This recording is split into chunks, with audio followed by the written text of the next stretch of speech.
pratimas, kuriame reikia užsimti taisyklingą poziciją.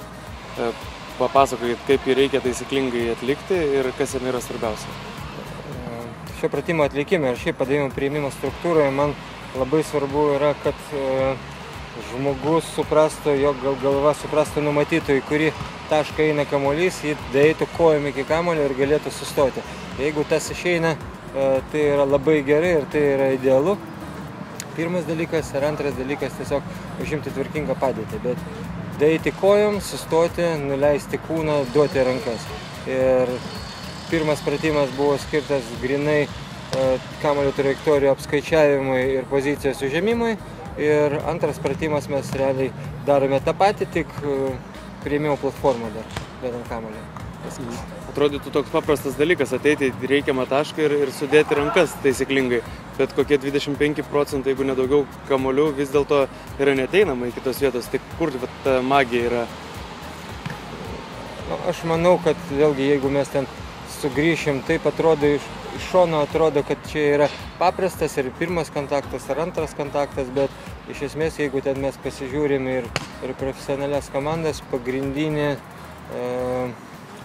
darbas eina būtent, kad mes galėtume suvaldyti kamuolį. Pirmas kontaktas ir antras kontaktas. Ir jeigu ten sugrįšime, ten šitoj nėra didelio skirtumo, šis elementas atliekamas ten salėje ar ant smėlio. Ir kalbant apie tą pačią kokią Rusijos superlygą, yra gerų priėmėjų trūkumas. Tai iš esmės aš manau, kad čia sąlygoja taip pat per asmeninės savybės, ant kiek greitai, ant kiek tiksliai smegenys skaito kamuolio trajektoriją ir ant kiek gera kojų koordinacija, kad žmogus ant kiek kojos miklios galėtų kojom daeiti iki kamuolio, sustoti, užimti poziciją. Aišku, mes vėliau mokinsimės, iš esmės neįmanoma labai gerai prieiti prie kiekvieno kamuolio, nes ten kamuoliai būna planiruoja, keičia trajektoriją ir panašiai, tu turi mokėti žaisti ir iš dešinės, ir iš kairės, ir ten truputį aukščiau, virš pečių, ten apatiniai taip pat zonoj.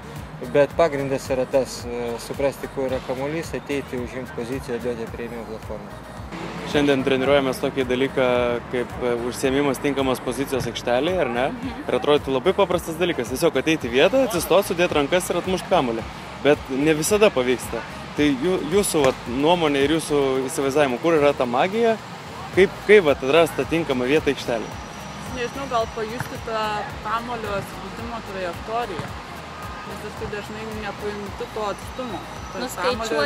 Nuskaičiuoti, kur bus kamuolys, bet ir kitas, kad, aš tai galvoju, vis tiek reikia tuos judesius taip pat šlifuoti kitokio, kad tau nereiktų galvoti, kad aš dabar kelsiu pečius, kad taip išmokti ir daugiau kitaip niekaip nekelt.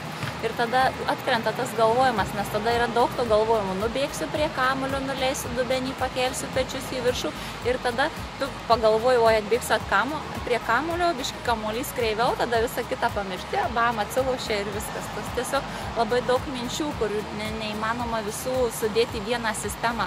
Ir aš galvoju, tai, kad tu jau kažką gerai išmoksti, tas atkrenta nuo galvojimo. Tiesiog tada tu galvotum, kur kamuolys ir automatiškai darytum taisyklingą judesį, o tam reikia praktikos, kad nereiktų galvoti, kad dabar tai aš tikrai neatsilenksiu atgal, dabar tikrai būsiu į priekį pasvirus.